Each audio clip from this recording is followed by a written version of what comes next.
All right, now it's my pleasure to introduce Fred Laskey, the 2006 Cushing-Gavin Management Awardee and the Executive Director of the MWRA. Fred Laskey. Thank you.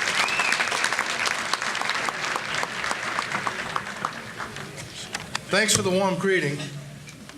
I have an easy task tonight, that is to introduce someone who needs no introduction. But before I get to that, I'd like to offer a couple of thoughts. One is, one of the things that I have found in this banquet is it's a combination. Obviously, it's an awards ceremony, but it also is a reunion, it's a holiday party, and it's just a fun time. And I think sometimes when you sit in the back, you realize people lose track of the fact that people are making speeches tonight that are very important. People have worked their careers to earn this award. They're not trying to win the award, but they because of their accomplishments and their dedication to the rights of workers, they have earned this distinction tonight to be here.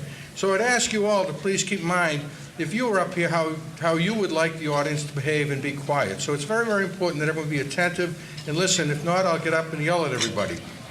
The other thing I would say is all the winners here tonight are well-deserving, but from the MWRA's point of view, there's someone here who is very close to us, and his name's Steve Finnegan. He's going to win tonight. You'll hear a nice, where are you, Steve?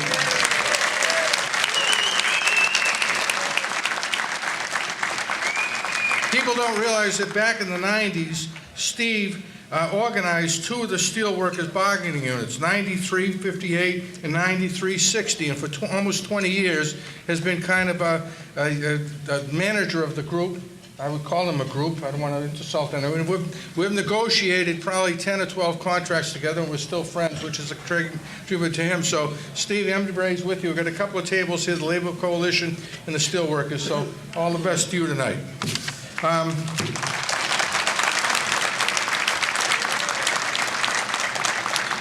also been asked to remind you now early in the evening, rather than at the last minute, that you all have raffle tickets to win an iPad or an Apple iPad. So it's in everyone's best interest to fill out the back of that little card and get it in what are they? There's bowls around. If not, people will come around.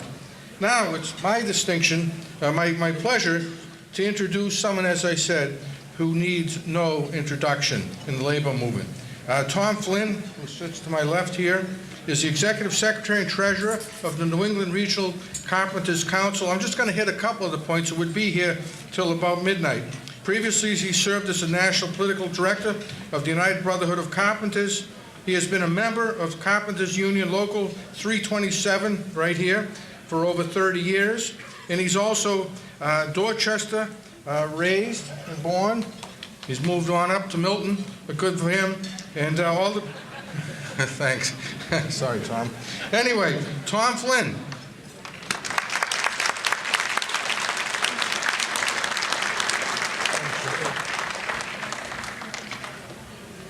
Thank you, Fred. As Fred said, my name is Tom Flynn, and I have the privilege and honor of serving as the Executive Secretary Treasurer of the New England Regional Council of Carpenters. Tonight, I am delighted to serve as the dinner's Labor Co-Chair for the Labor Guild, such a wonderful institution in the life of the Commonwealth. What an institution the Cushing-Gavin Awards are. Now, that legacy is a tribute to the work the Labor Guild has done for so many years. The board, the staff, the instructors do an amazing job with a diverse group.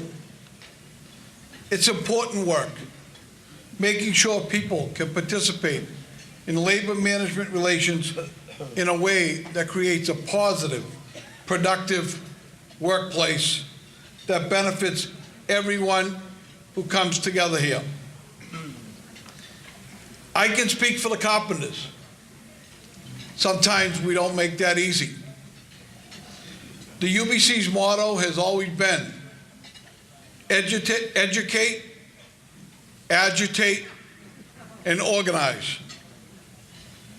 Agitate is the easy part for us.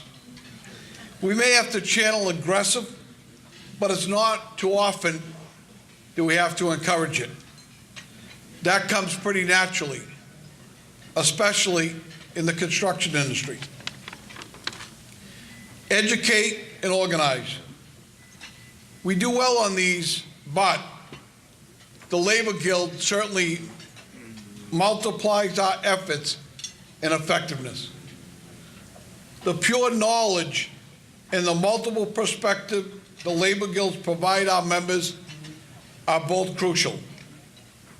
But the tone they learn is equally valuable. So I want to say thank you to the Labor Guild. When I was elected as a business agent 25 years ago, one of the first things that they advised me to do was to go down to the Labor Guild and take classes down at the Labor Guild School. And who would have done 25 years later, I'll be standing before you as the Executive Treasurer of the New England Regional Council of Carpenters, representing almost 30,000 union carpenters in New England. So thank you to the Labor Guild.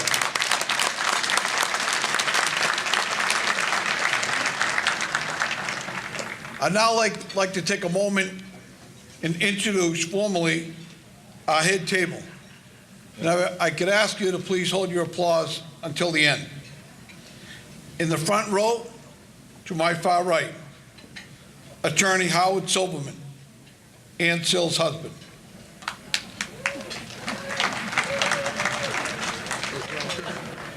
You flunked the first test.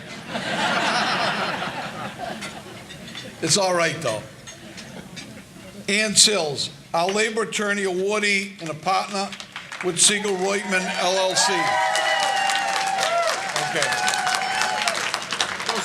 I'm not going to win this battle. I know lawyers are boisterous crowds, and so we'll, to my right, my management co-chair, Fred Laskey.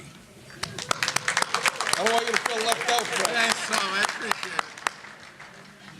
To my left, certainly a man that needs no introduction, Steve Coyle, our management awardee, former CEO, AFL-CIO, Housing Investment Trust, or otherwise known as HIT.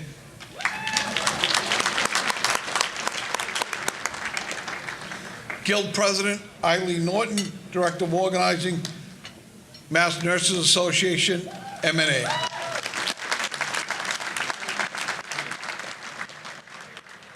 Behind me, starting to my far right, Allison Every, the Labor Guild's Executive Director. I will break my own rule.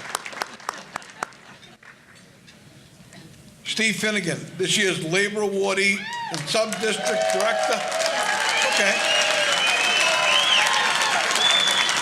For New England United Steelworkers Union District 4. Sitting next to Steve, Christine Finnegan, Steve's wife.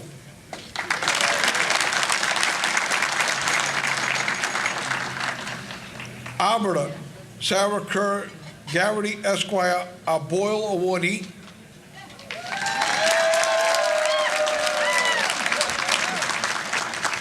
And Sarah's husband, Jeffrey Kerr.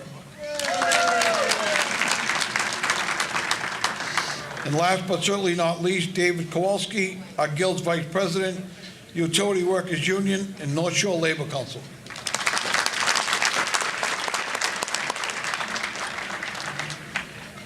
Last year, CGA dinner was held in this hall.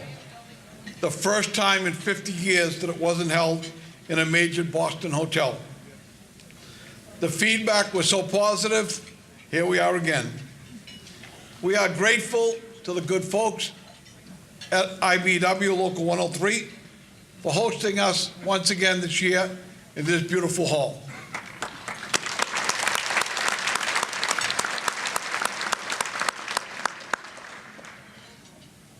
Unfortunately, Lou Antonellis, business manager of IBW Local 103, is listed in the program, but unfortunately Lou is out of town tonight. He sends his deepest regrets and wishes everyone best of luck. And now I'd like to introduce Guild President Eileen Norton.